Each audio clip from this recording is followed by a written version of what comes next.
Mais remercier particulièrement l'association des maires du Sénégal ndax invitation bii ñu ma invité tey ngir ma ñëw lancer atelier bi dama ci am ay mbégte ak i cant ci plusieurs points ci maanaam poñ yu wuute bi ci njëkk mooy suñu président de la République Bassirou Diomaye Diakhar Faye dafa lancé octobre ba la weesu agenda mooy maanaam naal wi war a soppi Sénégal bu ñu fi léegi ñuy yegg 2050 kon tey bu association maire u Sénégal yi dajaloowee jug na ñoom dañuy def atelier boo xam ne dinañu waxtaanee mbir moo xam ne lañ ci jublu mooy taxawu ànd ak liggéey ngir pour que agenda boobu nekk une réussite. kon man mi nga xam ne may mi ministre bi ñu dénk pàcc boobu mënuma dudul sant leen gërëm leen nekk seen wet. ba ca topp comme ni ngeen ko xamee décentralisation Sénégal dafa laaj réforme bu am solo ci mbiru réforme boobu. dañoo fas yéene ci at mii ñuy waaj a dugg buñ ci yàlla yóbbeeg jàmm bëgg nañoo organiser fukk ak ñaari lël wu ne ñu waxtaanee ponc bu technique boo xam ne lañ cay tënk day tax ñu mën a waajal réforme bu nga xam ne buñ ko réformer décentralisation Sénégal yëpp dañ ci mën a gis seen bopp. te bokk na ci fukk ak ñaari poñ yi nga xam ne waxtaan nañ ko ba noppi question wu suuf si nan lañ ko war a yoree. ban yorin mooy yorin bi gën yorin bu nga xam ne dina mën a maye projet yi nga xam ne dañ koy tëral jël alalu Sénégal di ko def ci réew mi mu mën a am réussite waaye itam souveraineté alimentaire bi nga xamante ne nii économie bu jóge ci suuf si moo ko mën a téye nan lañ ko war a defee kon xam nga ne mbiru suuf dafa nekk lu am solo. ba ca topp yàlla comme ni nga ko xamee man maa yor mbiri habitat ak mbiri logement te ku ne habitat ne logement waxtam suuf. ba noppi coow li bëri ci réew mi ci mbiri suuf donc tey bu ma toogee association maire yi ci lu nga xam ne ñoo ko lijjantil seen bopp daanaka dërëmu ministère bi defuñ ko ci ñoom ñoo toog seen bopp lijjanti li ñu war a lijjanti organiser atelier boo xam ne lañ ci jublu mooy lépp lu nu mës a waxtaanee ci mbiri suuf Sénégal nañ ko tënk gën ko càmbar wax ci liñ ci xalaat lañ ca bëgg ak lan lañ jàpp ne suñ ko defee mu jëriñ Sénégal kon man buñ ma woowee ci loolu wax fa dëgg yàlla damay am mbégte ñëw teew ko déglu leen non seulement déglu leen jaajëfal leen dooleel leen waaye lépp lu nga xamante ne nii jóge na ci waxtaan wi te am nañ ci yaakaar lool nag ndax daanaka 200 maires ñu ngi fi te ku ne maire wax koo xam ne bés bu ne dafa nekk kuy liggéey ci mbiri suuf xam ko bu baax di ko doxal donc tey damay am cant ak ngërëm di ñaan sunu borom yàlla may leen dal ñu mën a def liggéey bi ba conclusion yi yegg si te gëm naa ne lañ cay tënk dana doon lu nga xam ne bés buñ ko gënee càmbar jébbal ko président de la république dina ko téye boole ko ci li nga xam ne war nañ ko tënk ak yeneen sujet pour jublu nag ci réforme bi ñu war a réformer suñu décentralisation pour mën a am gox yi nga xam ne ñoo war a porter le développement wu réew mi. Association qui aujourd'hui nous a conviés au lancement de cet atelier ô combien important qui concerne la gestion foncière et quelles sont les améliorations que nous pouvons apporter à l'aune des grands défis qui nous attendent concernant l'agenda 2050 de transformation systémique. Mes remerciements s'expliquent pour plusieurs raisons. Dans un premier temps, nous saluons cet état d'esprit et d'ouverture et d'engagement des acteurs de la décentralisation pour contribuer de manière générale à la réussite de l'agenda 2050. Nous saluons cet engagement, nous saluons cette détermination et cet atelier en est un exemple et une preuve irréfutable qu'aujourd'hui, les acteurs de la décentralisation sont engagés pour s'inscrire dans une transformation qui va aller dans l'intérêt de nos concitoyens. Mes remerciements aussi se justifient pour la pertinence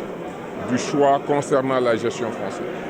Comme vous le savez, le foncier est au début et à la fin. Il est au début parce que c'est le réceptacle évident de nos projets et programmes. Mais aussi il est à la fin parce que quand nous faisons de l'activité agricole, quand nous avons cette mission fondamentale de la souveraineté alimentaire qui est l'une des priorités du gouvernement, nous savons que la question foncière est centrale. Voilà pourquoi j'apprécie la pertinence de ce choix. D'ailleurs, comme vous le savez, le ministère des collectivités locales a lancé l'initiative d'organiser 12 rencontres durant l'année 2025, ayant comme objectif de préparer la grande réforme sur la décentralisation. Et la question foncière était l'une des questions majeures sur lesquelles nous comptions organiser une rencontre mensuelle. Alors vous comprenez tout le plaisir que j'ai de voir aujourd'hui l'association des maires qui organise un atelier qui, tenez-vous bien, réunit quasiment 200 maires ici pour travailler non seulement à capitaliser tout ce qui a été fait sur la question foncière jusqu'à date, mais de faire des propositions concrètes qu'on va pouvoir verser dans les préparations de la réforme. Voilà tout le mérite qui leur revient et voilà tout le plaisir que j'ai de venir aujourd'hui lancer cet atelier. Et comme je l'ai dit, les conclusions et les orientations et les recommandations seront véritablement appréciées à leur juste valeur et versées dans l'agenda de transformation que nous avons mis en œuvre. waaw gannaaw bi ma leen gërëmee di leen sant atelier bi tey association des maires du Sénégal moo ko organisé ndax dañoo xam ne mbiru suuf ak gestion foncière maire da cee am solo ndax dañoo nekk ci centre dispositif de gestion ñaareel bi ñëpp xam nañu mbiru suuf dafa bëri coow bi coow bi bëree ñuy wax maire yi nii maire yi na leen ñu jàpp ne dañoo war a toog waxtaan woo nag képp ka nga xamante ne ci sa liggéey ci say activité yaa ngi yëngatu ci gestion foncière ñu woote atelier bi woo ci ministère yi woo ci société civile yi woo ci partenaires techniques et financiers yi woo ci donc toutes les composantes de la société pour ensemble ñu mën a waxtaan ndax Sénégal ñun ñoo ko bokk jàpp naa ne ñu acteurs yooyu yëpp xamante ne day nañ fi tey suñu nekkee waxtaan nañu et liñ ci fas yéene def benn mémorandum benn recommandation ba nga xamante ne moom la maire yi bëgg a defal autorité yi ne leen mbiru suuf de nii lañ ko war a gérer lii mooy jafe-jafe yi lii mooy suñu nal ci loolu donc loolu ci suñu objectif la bokk yaakaar nañ nag soo xoolee ñi fi daji tey conclusion yooyu dinañ nekk conclusion yu am solo te noonu la ñu mën a jàppale aussi ministère bi ndax moom dafa amoon fas yéene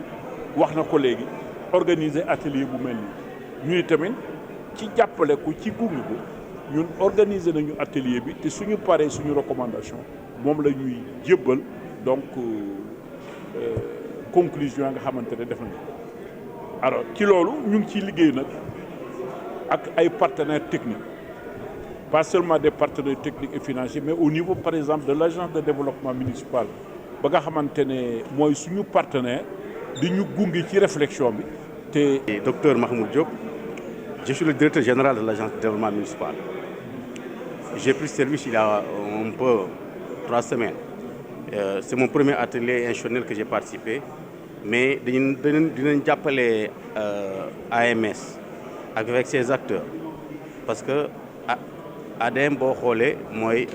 bras xam-xam ak gunge AMS ak les maires ci kaw loolu puisque AMS liggéeyam day jàppale développement urbain boo ne développement urbain yaa ngi ci planification urbaine yaa ngi ci gestion urbaine yaa ngi ci gestion foncière donc forcément conclusion yi ñu fi nar a tënk lu ñu war a wax ne moom la ñu war a liggéey ci année yi di ñëw ADM di nekk ci biir pour accompagner les municipalités accompagner aussi l'État dans la gestion foncière.